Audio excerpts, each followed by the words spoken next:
अगर आपकी लाइफ में कुछ गड़बड़ चल रही है, रिलेशनशिप अच्छे नहीं है, आपका व्यापार में लॉस हो रहा है, जॉब अच्छी नहीं चल रही, तो क्या ये ग्रहों का प्रभाव हो सकता है? और अगर ये ग्रहों का प्रभाव है, तो क्या कोई पूजा अर्चना कराने से ये प्रॉब्लम सॉल्व हो जाएगी? हाँ, हो सकता है कि कोई पूजा अर्चना कराने से टेम्परेरी तौर पर ये प्रॉब्लम सॉल्व हो जाए।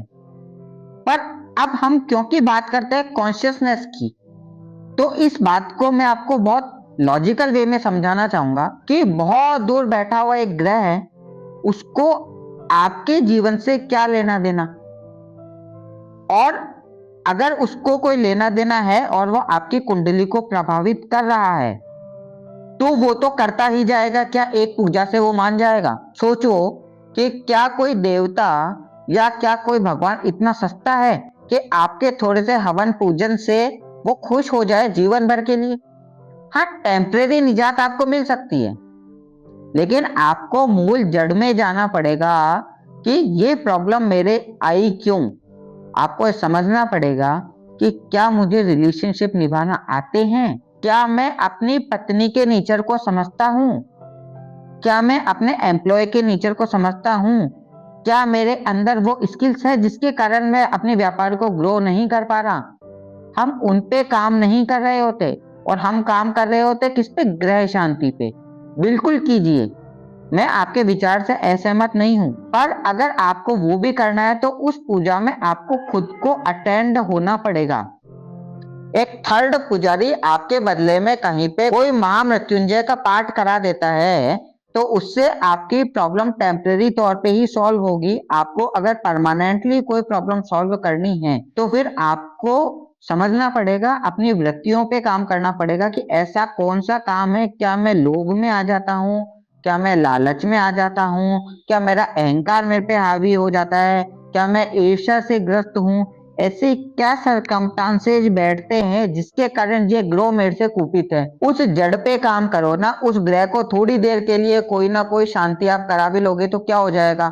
आज आपके पास एक पंडित आ रहा है, वो आपको एक पूजा की बात करेगा, फिर दूसरा पंडित आएगा, फिर दूसरी पूजा के लिए बात करेगा, तीसरा पंडित आएगा, वो तीसरी पूजा की बात करेगा। तो कर्म कहाँ है? हमारा अपने ऊपर कर्म कहाँ है? मैं आपको एक छोटा सा एग्जांपल देता हूँ। शुक्र और बुध होते हैं एक रिलेशनशिप को अच्छा चलाने के लिए, ठीक है। कहा जाता है कि अगर आप शुक्र आपका प्रबल है, तो आपके जीवन में आपकी पत्नी आपसे बहुत खुश रहेगी। पर अपोजिट भी तो हो सकता है, आप अपनी पत्नी को खुश रख दीजिए और शुक्र ग्रह खुश हो जाएगा। पर हम शुक्र ग्रह की पूजा करने के लिए तो तैयार है, पर पत्नी को वैसे खुश करने के लिए तैयार नहीं है। ऐसा ही होता है ना। हमें इसी बात को समझना है कि हम इसकी रिवर्स इंजीनियरिंग पे क्यों नहीं जाते। हम उस कारण पे काम क्यों नहीं करते जिसके कारण ग्रह आपको इफेक्ट कर रहा है। नहीं तो ग्रह को क्या लेना देना है कि वो आपको इफेक्ट करेगा। अब कुछ लोग ऐसे भी होंगे जो बोलेंगे कि सर ये तो पूर्व जन्म के कर्मों का फल है। तो आप पूर्व जन्म में नहीं गए, मैं पूर्व जन्म में नहीं गया, और पूर्व जन्म की अगर आपको कोई पीएलआर करा के घटना बता भी देता है तो उसकी क्या सत्यता है? उसको वैलिडेट कैसे करोगे? कॉन्शियसनेस का मतलब है हर चीज में प्रश्न करो। कृष्ण ने जब गीता सुनाई तो उसने अर्जुन को एक बार भी प्रश्न पूछने से नहीं रोका। उसने कहा तुम तेरे प्रश्न पूछ, मैं तुझे उत्तर दूंगा। तो ईश्वर जब खुद कह रहा है कि लॉजिकल चलो, तुम प्रश्न पूछो, मैं उत्तर दूंगा, तो फिर तुम इलॉजिकल बात कैसे कर सकते हो कि सिर्फ एक ग्रह की पूजा कराने से आपके घर में सुख शांति आ जाएगी? कैसे मान सकते हो इस बात को? हाँ, पूजा करा लो, लेकिन पहले खुद पे काम करो।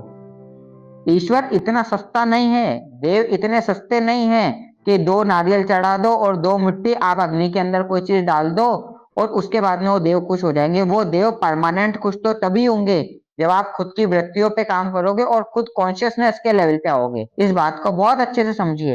इस पूरे सीरीज में मैं बार बार आपको एक ही बात बोलूंगी, प्रैक्टिकली मैं आपसे बात करूंगा।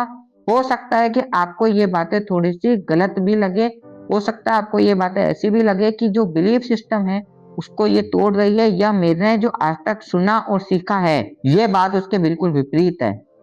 तो भी आप ट्रस्ट कीजिए और इन बातों को अमल में लाइए। हम नए जमाने के भारत में रह रहे हैं। हम वैज्ञानिक लेवल पे जी रहे हैं।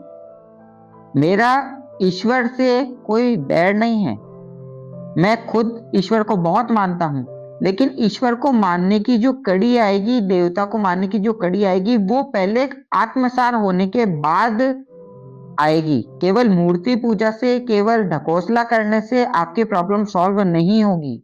इस बात को आप गांठ बांध लीजिए। आपको इसमें क्या लर्निंग मिली, उसके ऊपर आप बोध कार्य कीजिए और बताइए कि आपको क्या समझ में आया। मिलते हैं नेक्स्ट वीडियो में ऐसे किसी शानदार और दमदार टॉपिक के साथ जो हमें अपनी कॉन्शियसनेस की ओर ले जाए। धन्यवाद।